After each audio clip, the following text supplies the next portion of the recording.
আজকেও আপনারা ইতিহাসের পাতার মাঝে নাম লেখিয়া তুইয়া যে আপনার আর কোথাও বলার মতো না, যতদিন দুনিয়ায় বাঁচিয়া থাকবো আপনার আর কথা আপনার মনে থাকবো। টাকা দেখে আবার আইছেন, কারণ শহরের যে বন্যাটা লামার পরে তো আমরাও ভাবছি যে শেষ, কিন্তু এবার যে ইয়া দক্ষিণ সুরমা, ফেন্সিগঞ্জ, আমার বালাগঞ্জ ইটাতে ইয়া বন্যা ঢুকবো, এটা আমরাও কল্পনা করছি না। কিন্তু তারপরেও যে আপনারা আপার পদক্ষেপ নিয়া আমরা এলাকাতে আইছেন, আমরা এলাকাবাসী আপনারা কাছে ইউটিউব চ্যানেলের স্বপ্নটাও সমাজ কল্যাণ সংস্থার কাছে আমরা কৃতজ্ঞ, সবসময় আছি এবং থাকবো। আমি কইলাম না, আগেও কইছি যে এই 2022-এর বন্যা আপনারা লাগে আমরা কাছে ইতিহাসের পাতাত লেখা থাকবো। আমরা লগে থাকবা, আমরা এই গ্রামের পরিস্থিতি আপনারা দেখাইমু ইনশাআল্লাহ। খমর বড় ফিরে পানি তখন তো আর মোবাইল টোবাইল বিজে লিবানো। আচ্ছা দে ইসমাইল ভাই আর কমে গেছে, পানি কমে গেছে, যেটা কইরা এরা লগে ওই যে দোকানও বইলা চা খাইলা আর কি দাবা খবর বলে 3 ইঞ্চি কমছে, দেখো গা কত 3 ইঞ্চি কমছে, দেখো কা অবস্থা।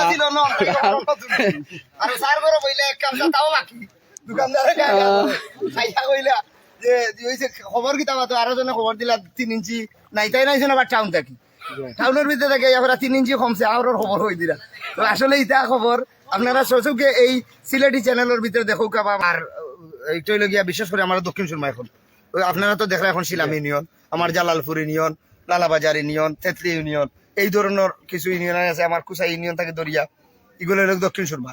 এরপরে ফেন্সিগঞ্জ উপজেলা, বালাগঞ্জ উপজেলা থেকে আমরা তো থাকি তো আরেকটু লামা, তারা আরো বেশি কষ্ট করে আসা কথা যেটা। আর মেইন বিষয়টা হইলো কি যে আমরা তো টাউন নিকটবর্তী আছি, তারা তো আরো লামাত। যাই হোক, আমরা তারা লাগিয়েও দোয়া করলাম, আর আমরা একটা ইনফরমেশন দিলাম। আমারও দই হাতর লাগানো যতটুকু জানছি, শুনছি এবং দেখছি, আরো বিভিন্ন জায়গাতে আছে। আপনারা হইতে পারেন, আমরা কথা কই না কেন তো মনে হয় ইয়ে করিলা, কিপটামি করিলাম, আসলে আমার জানা নাই। তারপরে আমি যতটুকু জানি আরো বিভিন্ন জায়গার মাঝে আছে, শুধু সিলেট জেলাতেই তো নাই ভাই, সিলেট জেলাতেই তো নাই, অন্য জেলা তো পানিবন্দী হয়েছে, বুঝছেন। তো সবরে আল্লাহ মাফ করতা, জানি না। আর এই যে পানি অনেকে কইরা গজব আইছে, গজব না, আল্লাহ যাও দিন সব রহমত। আমরা হয়তো এই রহমতটা গ্রহণ করতাম পারলাম না, আমরা দেখি আর না আল্লাহর রহমত আইছে, এই রহমত হিসাবে আবার যাইব কি সপ্তাহ বাদে হয়েছে কি। যাই হোক, আমরা আসলে আটরাম মাত্রাম বা দশনী কত পানি টেলি আইছি, আমরা কথাবার্তা কিন্তু কেউ রাগ করেন না, কারণ আমি তো আপনার আর ফ্যামিলির মানুষ, বুঝছেন। আমি আপনার আর ফ্যামিলির মানুষ হতে আমার কথার উপরে আপনারা রাগ করতে পারতেন না, এটা আমার দাবি। যাই হোক, আমরা আপনারা আরো দেখানোর চেষ্টা করবো। কোটাই ভাই, আপনার লগে আলাপ করার আগে আপনারাই দেখুন এই যে পানিটা আমরা শফিকুল ইসলাম ফাইনাল বিদার দৃশ্যটা আপনারা দেখলে বুঝতে পারবা কতখান পানি আমরা ঠেলাইয়া আইছি।